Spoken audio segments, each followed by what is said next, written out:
www.attableek.com, the reviver of Iman. الحمد لله نحمده ونستعينه ونستغفره ونؤمن به ونتوكل عليه ونعوذ بالله من شرور أنفسنا ومن سيئات أعمالنا من يهده الله فلا مضل له ومن يضلل فلا هادي له ونشهد أن لا إله إلا الله وحده لا شريك له ونشهد أن سيدنا مولانا محمدا عبده ورسوله. أما بعد قال النبي صلى الله عليه وسلم خير الكلام كلام الله وخير الهدي هدي محمد صلى الله عليه وسلم وشر الأمور محدثاتها وكل محدثة بدعة وكل بدعة ضلالة وكل ضلالة في النار وكما قال صلى الله عليه وسلم. بزرگوں بھائی دوستوں عزیز، دماغ بھی تھکا ہوا ہے. کل صبح 11 بجے اٹھا ہوں، اس کے بعد ابھی تک سویا نہیں اور لمبے سفر سے آیا. وہاں بھی مسلسل پروگرام اور پھر اس کے ساتھ یہاں دعا وہاں دعا. لیکن چونکہ یہاں پہنچنے کا میرا وعدہ تھا، مجھے اصل میں پہنچنا تھا، فلائٹ ڈیلے ہو گیا قریباً 4 گھنٹے. اللہ جل شان ہمیں حق بات کہنے کی، حق بات سننے کی توفیق عطا فرمائے. ذہن میں اس وقت یہ حدیث جناب رسول اللہ صلی اللہ علیہ وسلم کا جو فرمان ہے وہ اس وقت میرے ذہن میں آیا. میں نے سوچا اسی پر 2-4 باتیں وضاحت کے ساتھ عرض کروں. یہ مسلم شریف کی روایت ہے. اللہ کے حبیب پاک صلی اللہ علیہ وسلم نے فرمایا خیر الکلام کلام اللہ. بہترین اگر کوئی کلام ہے تو اللہ کا کلام ہے. اللہ کے کلام سے بہتر کوئی کلام نہیں ہو سکتا. آپ ابھی قرآن کریم سن رہے تھے، یہ اللہ کا کلام سن رہے تھے، بہت اعلیٰ درجے کا کلام. اور اللہ ان سارے حفاظ کرام کو امت کی طرف سے جزائے خیر عطا فرمائے. بہت اچھا قرآن پڑھ رہے تھے، جی لگ رہا تھا. ہونا بھی یہی چاہیے کہ قرآن ایسا پڑھے کہ جس سے سامعین کا جی لگے. اس لیے کہ امت میں 60% لوگ وہ ہوتے ہیں کہ جو سال بھر قرآن کبھی کھولتے بھی نہیں، نہ ان کو قرآن پڑھنے کا اتفاق ہوتا ہے. ظاہر سی بات ہے کہ کم سے کم وہ رمضان میں اچھی طرح قرآن سن لیں، ان کے کانوں میں قرآن پہنچ جائے، ان کے دلوں میں قرآن اتر جائے. تو اس لیے اچھے پڑھنے والے بھی ہونے چاہیے. میں نے ابھی انگلینڈ میں ایک جگہ بہت سارے علماء تھے اور میں نے ایک بات کہی تھی کہ مسجد کا مصلی جو ہے وہ تختہ مشق نہیں ہے. تختہ مشق کا معنی پریکٹس کی جگہ یہ نہیں ہے. بچوں کی پریکٹس جو ہے وہ کسی اور جگہ کرائی جائے. یہاں تو وہ قرآن کریم کو پڑھنے والے رکھے جائیں کہ جس کی بنیاد پر سامعین کا دل قرآن کی طرف کھینچے اور ان کا جی لگے قرآن کی طرف، اور ان کے دلوں میں تمنا پیدا ہو کہ میرا بھی بچہ حافظ قرآن ہو جائے، میرا بچہ عالم دین بن جائے. ظاہر سی بات ہے کہ یہ تبھی ہو سکتا ہے جبکہ پڑھنے والے ایسے ماشاءاللہ ہو. جب ایسا قرآن پڑھیں گے تو ظاہر سی بات ہے سامعین کا جی قرآن کی طرف چلے گا. اور قرآن کیسی کتاب ہے میرے بھائیوں، میں یہ کہہ رہا ہوں کہ دیکھیے تبرکات کی بڑی اہمیت ہے اور تبرکات کی اہمیت ہونی بھی چاہیے. جناب رسول اللہ صلی اللہ علیہ وسلم سے اس کا ثبوت ہے. اللہ کے حبیب پاک صلی اللہ علیہ وسلم نے حجۃ الوداع میں اپنے بال مبارک مندوائے اور تقسیم فرمائے تھے صحابہ کے اندر. یہ تبرک ہی تھا. اور آج بھی امت میں بہت سارے لوگوں کے پاس آپ کے بال مبارک موجود ہیں. البتہ جس کے پاس ہے ہم ان سے صرف اتنا کہتے ہیں کہ آپ اپنی سند دیجیے. اس لیے کہ جیسے حدیث شریف کی ایک سند ہوتی ہے، بال مبارک کی بھی ایک سند ہے کہ یہ اس سے آیا، یہ اس سے آیا. اسی طرح الی رسول اللہ صلی اللہ علیہ وسلم. تو بہرحال تبرکات کی بڑی اہمیت ہے.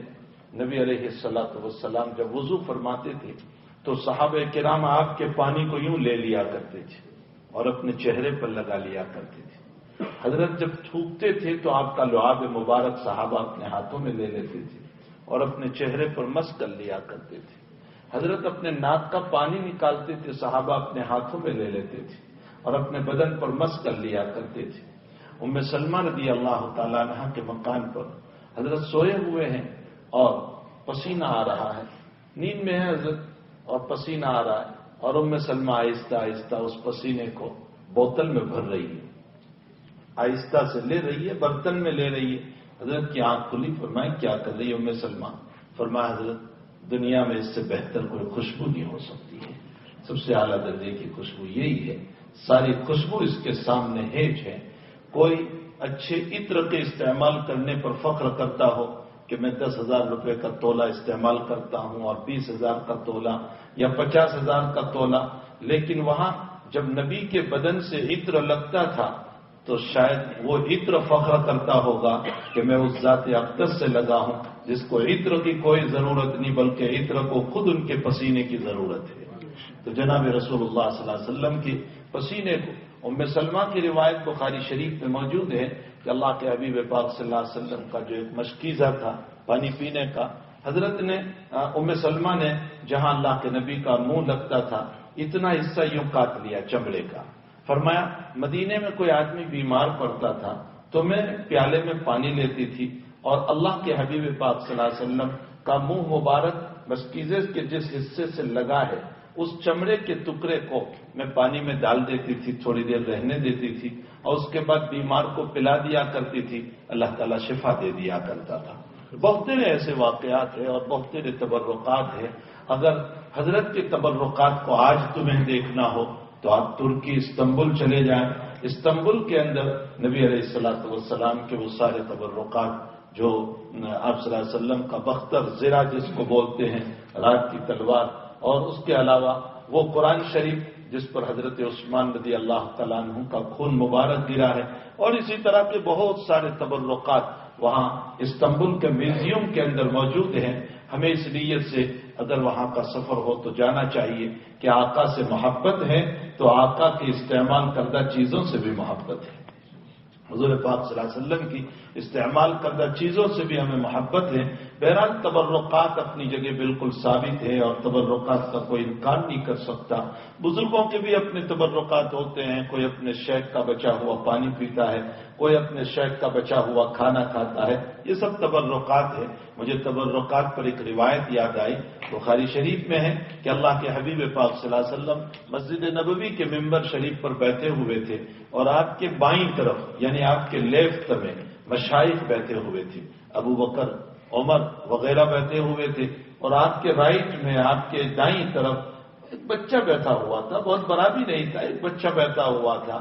اب تقسیم کا مسئلہ یہ ہے کہ جب انسان کوئی چیز تقسیم کرے تو رائٹ سے تقسیم کرنا چاہیے، رائٹ والے کا حق ہوا کرتا ہے، چاہے بائیں طرف میں مشائخ کیوں نہ بیٹھے ہو لیکن حق رائٹ والے کا ہوا کرتا ہے. تقسیم کرنے والے کو اپنے رائٹ والے کو دینا چاہیے، اس کا حق تھا.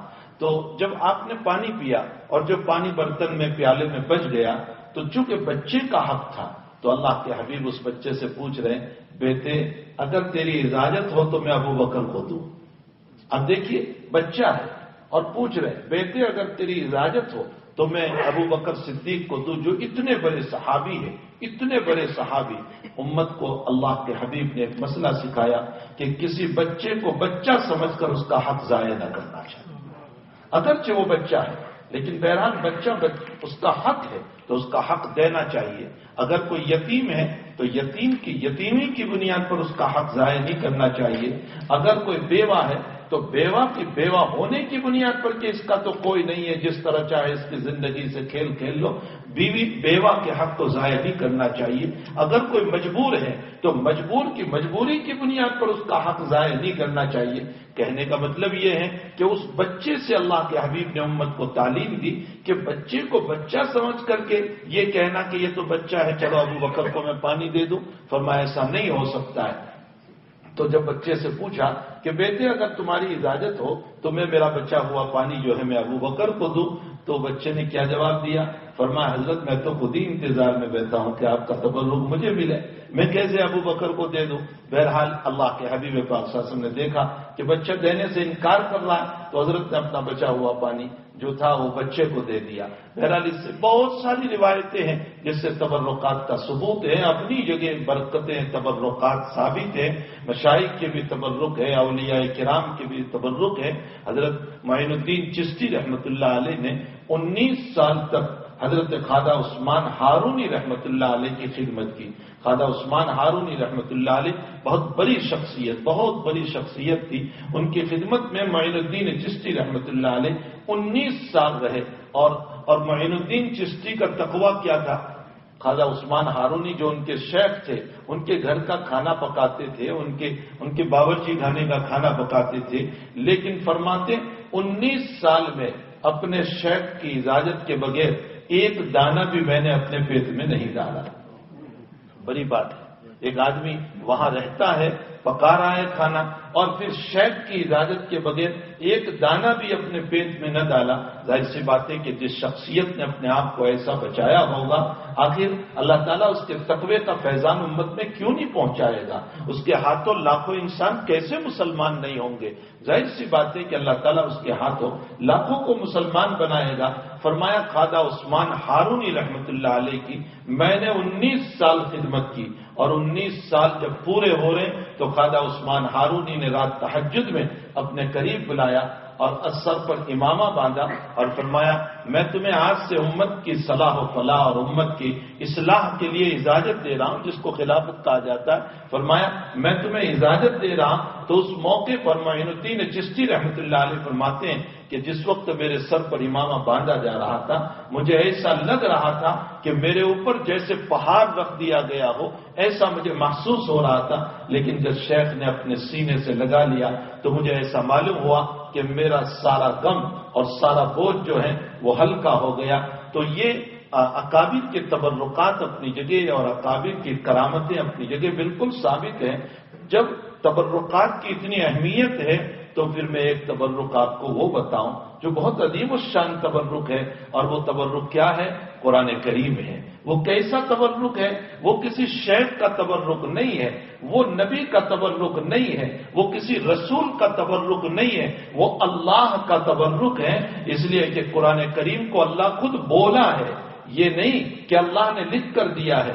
اللہ جل شانہ نے کلام فرمایا ہے، اللہ بولا ہے، اللہ کے اندر سے نکلا ہوا کلام ہے۔ ظاہر سی بات ہے کہ جو اندر سے اللہ کے اندر سے جو کلام نکلا ہوگا، وہ جب کسی بچے کے سینے میں، کسی انسان کے سینے میں جب یہ تبرک پیوست ہوگا تو کیا اس کے دل کو منور نہیں کر دے گا؟ کیا اس کے قلب کو مجلہ نہیں کر دے گا؟ کیا اس کے دل کو نورانی نہیں بنا دے گا؟ یقیناً جب قرآن مقدس جو ہے وہ کسی کے سینے میں اترتا ہے تو اس کے دل کو نورانی بنا دیتا ہے، اس کے دل کو چمکتا ہوا بنا دیتا ہے، اس کے دل کو مجلہ بنا دیا کرتا ہے۔ یہ عظیم الشان تبرک ہے۔ اسی لیے میرے بھائیوں، میں نے ابھی 2-3 جگہ پر تحفیظ کے جلسے میں جہاں حفظ کا جلسہ تھا، میں نے ایک بات اور کہی کہ دیکھیے اگلی ساری کتابیں جو اللہ تعالیٰ نے اتاری تھی قرآن کریم کے علاوہ، صحف ابراہیم ہے، صحف موسیٰ ہے، صحف شیس ہے، صحف اخنوق ہے، اور زبور ہے، تورات ہے، انجیل ہے، کل 104 کتابیں اللہ جل شانہ نے اتاری۔ اس کے اندر 100 صحیفے تھے، یعنی چھوٹے چھوٹے رسالے تھے۔ کچھ حضرت اخنوق علیہ السلام پر اتارے تھے، کچھ شیس علیہ السلام پر اتارے تھے، اور کچھ ابراہیم علیہ السلام پر اتارے تھے، اور کچھ موسیٰ علیہ السلام پر بھی تورات کے دینے سے پہلے اللہ تعالیٰ نے اتارے تھے۔ اسی لیے قرآن میں ان صحیفوں کا تذکرہ کیا، صحف ابراہیم و موسیٰ۔ ابراہیم کو بھی صحیفے دیے تھے، موسیٰ کو بھی ہم نے صحیفے دیے تھے، یہ 100 صحیفے۔ اس کے علاوہ بڑی کتابیں تورات، زبور اور انجیل، یہ 103 کتابیں جو اللہ کی ہوئی، یہ تمام کی تمام کتابیں اللہ نے لکھ کر بھیجی ہے۔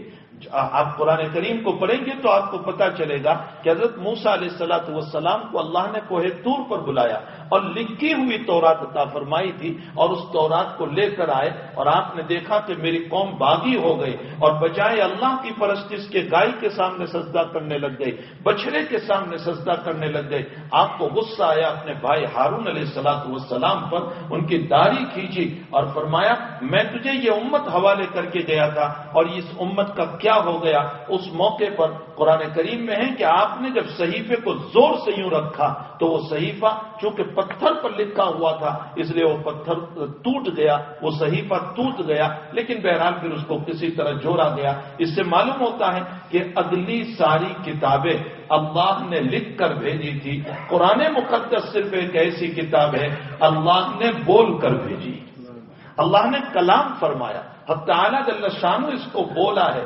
اس پر اور ایک بات میں عرض کرتا ہوں کہ دیکھیے لکھی ہوئی چیز میں ہیرا پھیری ہو سکتی ہے۔ مثلا آپ نے کوئی کتاب لکھی تو اس کتاب کے اندر پچھلا کوئی آدمی اس کے اندر تحریف کر دے، ہیرا پھیری کر دے، کچھ اپنی طرف سے بڑھا دے، کچھ کم کر دے، کچھ زیادہ کر دے۔ لکھی ہوئی چیز میں جو ہے ہیرا پھیری ہو سکتی ہے، لیکن بولی ہوئی جو چیز ہے، مثلا آپ ٹیپ کر رہے ہیں اور اس ٹیپ کے اندر میرا کلام ٹیپ ہو رہا ہے، تو اب اس کے اندر کوئی ہیرا پھیری کرنا چاہے تو نہیں ہو سکتا ہے، اس لیے کہ بولا ہوا میرا کلام ہے، کسی اور کا کلام اس میں جا ہی نہیں سکتا ہے۔ تو لکھے ہوئے میں تحریف ہو سکتی ہے، ہیرا پھیری ہو سکتی ہے، کمی ہو سکتی ہے، زیادتی ہو سکتی ہے، لیکن بولے ہوئے میں نہیں ہو سکتی۔ اس لیے اگلی ساری کتابوں کے اندر تحریف ہو گئی، ہیرا پھیری ہو گئی، لوگوں نے زیادتی کر دی، کچھ کمی کر دی۔ قرآن مقدس ایک ایسی کتاب ہے کہ جس کے اندر 1438 سال ہو گئے لیکن آج تک تحریف نہ ہوئی اور قیامت تک نہیں ہو سکتی ہے، اس لیے کہ اللہ کا بولا ہوا کلام ہے، اللہ نے کلام فرمایا ہے۔ یہ عظیم الشان کتاب جو اتنا بڑا تبرک ہے جو اس امت کو دیا گیا، اللہ کے حبیب پاک صلی اللہ علیہ وسلم اس قرآن کے باب میں یوں کہہ رہے ہیں خیر الکلام کلام اللہ، سب سے بہتر کلام، سب سے بہتر بات اگر کوئی ہو سکتی ہے تو قرآن مقدس ہے، قرآن کریم ہے۔ کیوں اس کو سب سے بہتر بات کہا گیا؟ اس لیے کہ دنیا کی باتوں کے اندر جھوٹ ہو سکتا ہے، فریب ہو سکتا ہے، دھوکہ ہو سکتا ہے، غداری ہو سکتی ہے، وفاداری کے خلاف ہو سکتا ہے، وعدے کے خلاف ہو سکتا ہے، لیکن قرآن مقدس ایک ایسی کتاب ہے کہ جس کے اندر اللہ نے جو وعدہ کیا اپنی جگہ پورا ہو کر رہے گا، اس میں جھوٹ نہیں، فریب نہیں، دھوکہ نہیں، وعدہ خلافی نہیں۔ اللہ تعالیٰ قرآن کریم میں ایک ایگزامپل دوں، ایک مثال دوں، اللہ قرآن میں فرماتے ہیں ان اللہ اشتری من المؤمنین انفسهم واموالهم بأن لهم الجنة يقاتلون في سبيل الله فيقتلون ويقتلون وعدا عليه حقا في التوراة والإنجيل والقرآن ومن أوفى بعهده من الله فاستبشروا ببيعكم الذي بايعتم به وذلك هو الفوز العظيم۔ اللہ کہتا ہے اے مومنوں، اے مسلمانوں، میں تم سے سودا کر رہا ہوں۔ ان اللہ اشتری من المؤمنین، اے مسلمانوں، اے مومنوں، میں تم سے سودا کر رہا ہوں، تم بیچنے والے ہو، میں خریدنے والا ہوں۔ تم کیا بیچ رہے ہو مجھ سے؟ فرمایا میں نے تمہاری جان خرید لی، میں نے تمہارا مال خرید لیا، میں نے تمہاری بودی خرید لی۔ اللہ کہتا ہے میں نے تمہارا جان اور مال خرید لیا۔ خریدنے کا کیا مطلب ہوتا ہے؟ خریدنے کا یہ مطلب تو نہیں ہے کہ میری جان اللہ کے پاس چلی گئی یا میرا مال اللہ کے پاس چلا گیا۔ اللہ یہ کہنا چاہتا ہے جب میں نے خریدا ہے تو اب میری مرضی پر استعمال کرنا، اپنی مرضی پر استعمال نہ کرنا۔ یہ جان جو ہے وہ میری مرضی پر استعمال کرنا، بغاوت میں نہیں، گناہ میں نہیں، معاصی میں نہیں، زنا میں نہیں، چوری میں نہیں، ڈکیتی میں نہیں، ان آنکھوں کو غلط اٹھانے میں نہیں، اس میں استعمال نہ کرنا، بلکہ اس بودی کو اور اس جان کو جو میں کہتا ہوں نماز میں، روزوں میں، تہجد میں، عبادت میں، فلاح میں، اچھی باتوں میں اس کو استعمال کرنا، اور اپنے مال کو صحیح راستے میں استعمال کرنا، مساجد پر، مدارس پر، غریبوں پر، یتامہ پر، مساکین پر، مجبوروں پر اپنے مال کو استعمال کرنا، اسراف نہ کرنا، فضول خرچی نہ کرنا، سنیما پر خرچ نہ کرنا، گندی چیزوں پر خرچ نہ کرنا۔ میں نے یہ جان اور مال خریدا، اس کا مطلب جہاں میں کہوں وہاں لگانا اور جہاں میں نہ کہوں وہاں نہ لگانا۔ اچھا اگر تم نے یہ سودا برابر کر لیا میرے ساتھ اور تم اسی طرح کرنے لگے تو اللہ کہتا ہے وعدن علیہ حقا، میں نے جو تمہیں جنت کا وعدہ کیا ہے، ان اللہ اشتری من المؤمنین انفسہم واموالہم بان لہم الجنہ، میں نے جو جنت کا تمہیں وعدہ کیا ہے، وعدا علیہ حقا، یہ وعدہ بالکل سچا ہے، اس میں دو رائے نہیں ہو سکتی۔ میں تمہیں جنت دے کر رہوں گا، میں تمہیں وہ جو وعدے کیے ہیں وہ باغات کے اور وہ چیزوں کے، وہ میں تمہیں دے کر رہوں گا۔ میں تمہاری قبر کو باغیچہ بنا کر رہوں گا، میں تمہاری قبر کو علیین بنا کر رہوں گا، میں تم پر نعمتوں کی بوچھار کر کے رہوں گا، میرا وعدہ جھوٹا نہیں ہو سکتا ہے۔ وعدن علیہ حقا فی التورات، فرمایا میرا اپنا یہ وعدہ میں نے تورات میں بھی کیا تھا یہودیوں سے کہ اے یہودیوں، اے تورات کے ماننے والوں، اگر تم میرے ساتھ سودا کرتے ہو اور سودے پر اترتے ہو میں جنت دوں گا۔ میں نے انجیل والوں سے بھی وعدہ کیا تھا، اے انجیل والوں، اے عیسائیوں، تم مجھ سے سودا کر رہے ہو، اگر اترتے ہو میری بات پر میں تمہیں جنت عطا کروں گا۔ والقرآن، اور اے قرآن والوں تم سے بھی میں وعدہ کر رہا ہوں۔ وعدن علیہ حقا فی التوراۃ والانجیل والقرآن ومن اوفی بعہدہ من اللہ، اور جو اللہ کی طرف سے ان عہد کو پورا کرے گا، فاستبشروا ببیعکم الذی بایعتم بہ، اللہ کہتا ہے بشارت سنا دو کہ تمہارا سودا قبول ہو گیا، تمہارا سودا کامیاب ہو گیا۔ ببیعکم الذی بایعتم بہ وذالک هو الفوز العظیم، اور یہ بڑی کامیابی ہوگی۔ فرمایا یہ بڑی کیوں اس کو بڑی کامیابی کہی گئی؟ میں یوں سمجھ لوں کہ میرے پاس پراپرٹی، جائیداد، فلاں فلاں خوب ہو جائے تو یہ کامیابی ہے۔ اللہ قرآن میں کہتا ہے فمن زحزح عن النار وادخل الجنہ فقد فاز وما الحیات الدنیا الا متاع الغرور، فرمایا جہنم سے تم بچا لیے گئے اور جنت میں تم اگر لے جائے گئے تو اس صورت میں سمجھ لو تم کامیاب ہو گئے۔ فمن زحزح عن النار وادخل الجنہ فقد فاز وما الحیات الدنیا الا متاع الغرور۔ تو اللہ کے نبی علیہ الصلوۃ والسلام نے فرمایا خیر الکلام کلام اللہ، سب سے بہتر اگر کوئی کلام اور بات ہو سکتی ہے تو وہ قرآن مقدس ہے۔ اس سے بہتر کلام، اس سے بہتر بات کوئی نہیں ہو سکتی۔ اللہ کرے ہم قرآن سے جڑنے والے بنے، قرآن سے تعلق رکھنے والے بنے، قرآن کے ساتھ اپنا لگاؤ رکھنے والے بنے۔ اس کی تلاوت کرو، اس کو خوب پڑھو۔ یہ کتاب جتنی پڑھی جاتی ہے اتنی کوئی کتاب دنیا میں نہیں پڑھی جاتی۔ آپ دیکھ لیجئے، صرف تراویح میں دیکھ لیجئے کہ اس وقت آپ کے پورے کینیڈا میں قرآن سنایا جا رہا ہے، پھر اس کے علاوہ ہر موقع پر قرآن تراویح میں سنایا جا رہا ہے۔ ہمارے وہاں ابھی آپ نے سنا، اس سے پہلے انگلینڈ میں، یورپ میں سنا گیا ہوگا تراویح میں، اس سے پہلے سعودی اور ادھر سنا گیا ہوگا، اس سے پہلے ایشیا میں سنا گیا ہوگا۔ 24 گھنٹے میں تراویح کے اندر قرآن سنا اور پڑھا جاتا ہے، اور پھر ہزاروں لوگ قرآن پڑھتے جا رہے ہیں۔ کوئی کتاب اتنی نہیں پڑھی جاتی جتنا کہ قرآن پڑھا جاتا ہے۔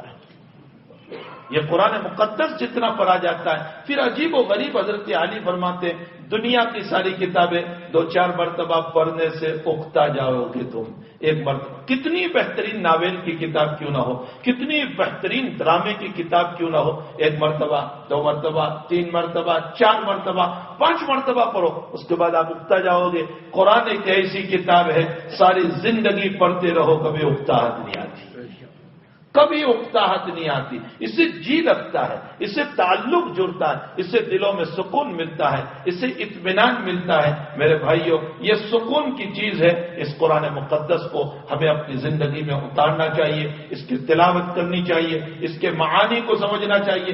سال بھر ہمیں موقع نہیں ملتا قرآن کریم کو سمجھنے کا۔ رمضان المبارک میں یہ علماء ہوتے ہیں، آپ ان علماء سے کہیں ہمیں قرآن سمجھائیں، اس کے معانی سمجھائیں، اس کے مطالب کو سمجھائیں کہ اللہ تعالیٰ اس قرآن میں ہم کو کیا کہنا چاہتا ہے۔ ہمارا اللہ، امام غزالی نے لکھا ہے کہ قرآن اللہ کا خط ہے اپنے بندوں کے نام۔ قرآن کریم جو ہے وہ اللہ کا خط ہے اپنے بندوں کے نام۔ تو بندوں کو چاہیے کہ اللہ کے خط کو سمجھیں کہ ہمارا اللہ اس کے اندر کیا کہہ رہا ہے۔ خیر الکلام کلام اللہ، اگلا جملہ وخیر الہدی ہدی محمد صلی اللہ علیہ وسلم، اور سب سے بہتر طریقہ اگر کوئی ہو سکتا ہے تو محمد رسول اللہ صلی اللہ علیہ وسلم کا طریقہ، اس سے بہتر طریقہ کوئی نہیں ہو سکتا۔ میں انشاءاللہ کل کی مجلس میں ان چند باتوں کو احادیث کے سلسلے میں کہ بہترین طریقہ حضور پاک صلی اللہ علیہ وسلم کا طریقہ کیوں کہا گیا، آخر وہ کیا چیز ہے کہ اللہ کے نبی، اور خود اللہ کے نبی کہہ رہے ہیں کہ بہترین طریقہ میرا طریقہ ہے۔ وخیر الہدی ہدی محمد صلی اللہ علیہ وسلم. آپ نے اپنے طریقے کو بہترین کیوں کہا، اس کی وجہ کیا ہے، اس کی حقیقت کیا ہے، اور نبی کے طریق کو بہترین بتانے کی وجہ کیا ہے، میں انشاءاللہ کل عرض کروں گا. اللہ جل شانہ ہمیں حضور پاک صلی اللہ علیہ وسلم کی سچی اتباع کی توفیق عطا فرمائے، قرآن مقدس کا فالو کرنے کی توفیق عطا فرمائے. قرآن بہت پیاری کتاب ہے میرے بھائیوں، پڑھو. رمضان میں لوگ پوچھتے رہتے ہیں ہم کیا عبادت کریں، کیا عبادت کریں. میں نے 2-4 باتیں اس سفر کے اندر بتائی.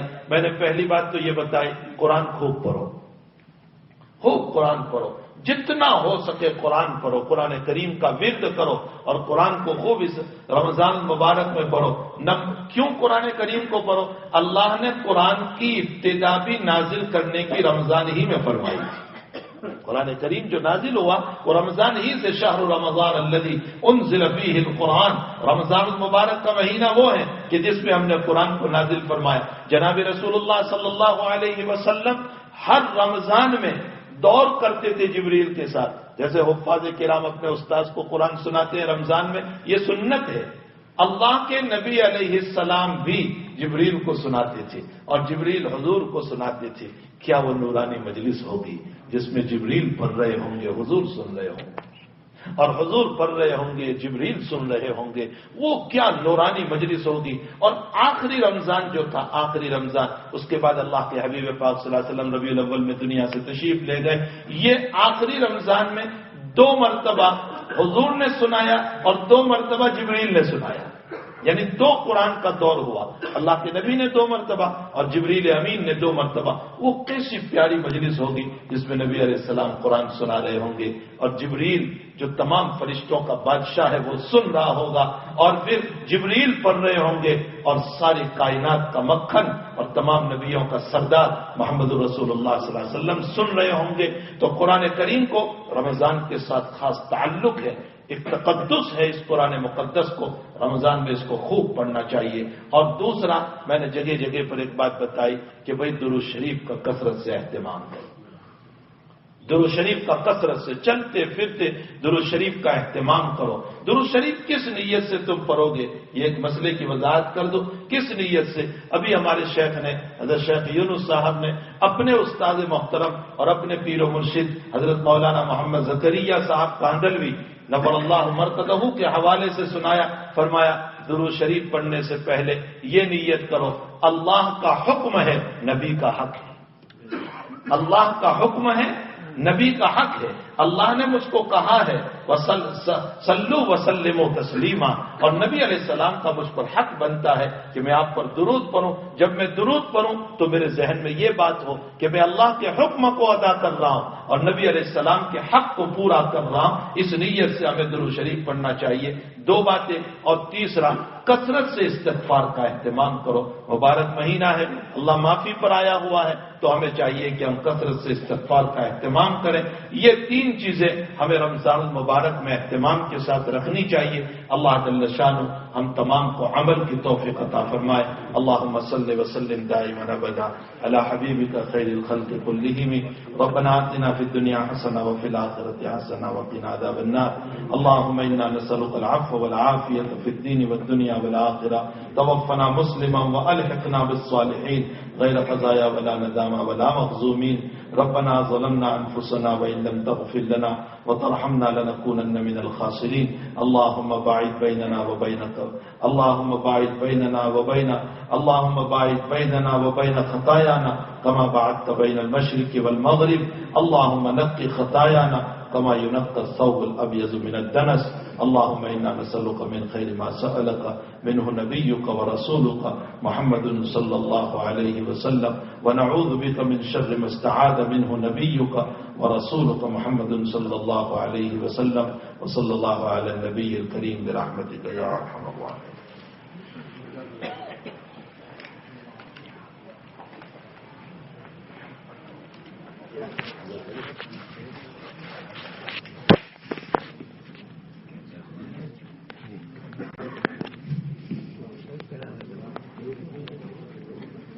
www.attableek.com, the reviver of